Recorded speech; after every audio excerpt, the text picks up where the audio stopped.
یہ ریڈیو پاکستان ہے۔ اس وقت مغربی پاکستان میں دن کے 2 اور مشرقی پاکستان میں 3 بجے ہیں۔ چند لمحے بعد صدر پاکستان فیلڈ مارشل محمد ایوب خان قوم سے خطاب فرمائیں گے۔ خواتین و حضرات، صدر محترم۔ میرے عزیز ہم وطنوں، السلام علیکم۔ 10 کروڑ پاکستانیوں کے امتحان کا وقت آ پہنچا ہے۔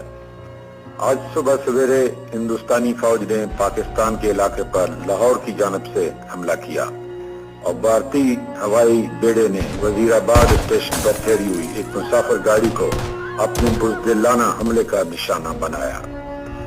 یہ پیش قدمی ان جارحانہ اقدامات کی ایک کڑی ہے جو پچھلے 5 مہینوں سے بھارتی سامراج مسلسل کرتا چلا آ رہا ہے۔ اس کا آغاز مئی کے مہینے سے ہوا جب انہوں نے جنگ بندی لائن کو توڑا اور کارگل کے علاقے میں 3 چوکیوں پر قبضہ کر لیا۔ اقوام متحدہ کی مداخلت پر ہندوستانیوں نے عارضی طور پر ان چوکیوں کو خالی کر دیا تھا، لیکن اگست کے مہینے میں ہندوستانیوں نے ان پر دوبارہ قبضہ جما لیا۔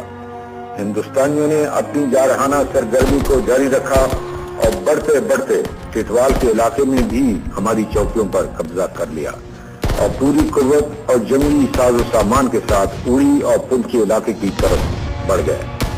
ہندوستانیوں نے محض جنگ بندی لائن توڑنے ہی پر اکتفا نہیں کیا، بلکہ پاکستانی علاقے میں عوام کے گاؤں پر گولہ باری کی۔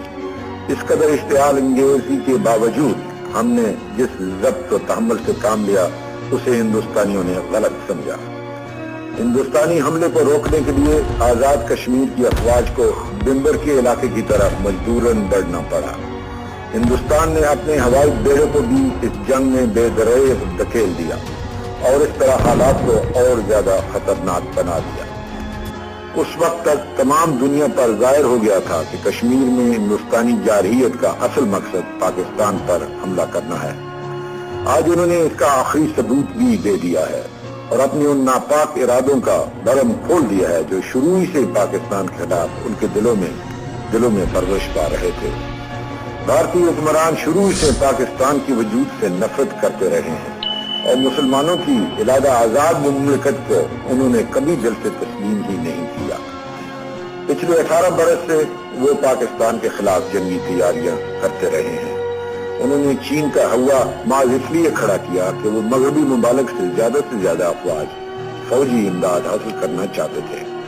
ہمارے بعض دوستوں کو بھارتی حکمرانوں کی ذہنیت کا علم نہ تھا اور وہ ان کی اس دھوکے میں آ گئے کہ شاید ہندوستان پوری طرح مسلح ہو جانے کے بعد چین سے جنگ کرنے کے قابل ہو جائے گا۔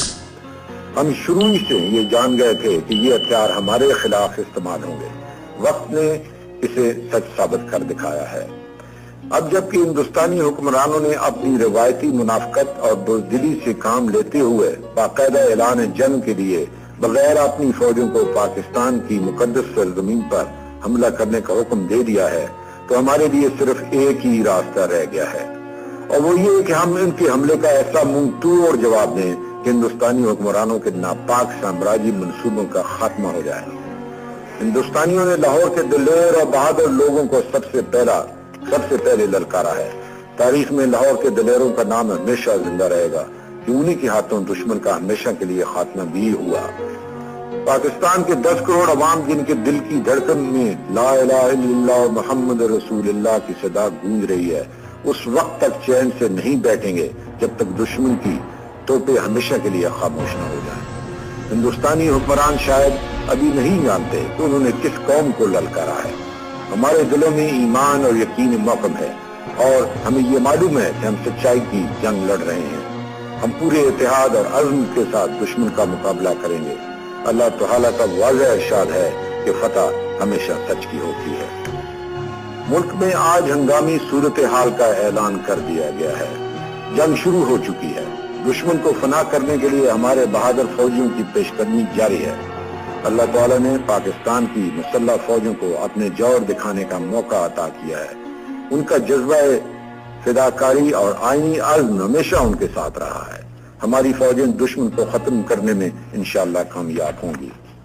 حکومت پاکستان اس صورتحال کے مقابلے کے لیے پوری طرح تیار ہے اور تمام ذرائع اس کے لیے استعمال کیے جائیں گے۔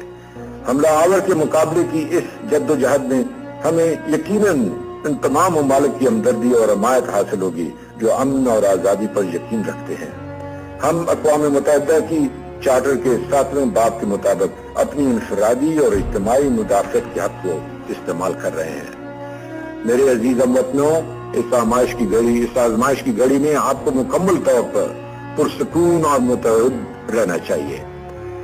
آپ میں سے ہر ایک کو ایک عظیم فرض ادا کرنا ہے۔ یہ فرض آپ پوری ایمان اور وفاداری سے ادا کیجیے۔ اللہ تعالیٰ جو رحیم و کریم ہے آپ کو ضرور کامیابی بخشے گا۔ حق و انصاف کے لیے لڑنے والوں کو کبھی ناکامی نہیں ہوئی۔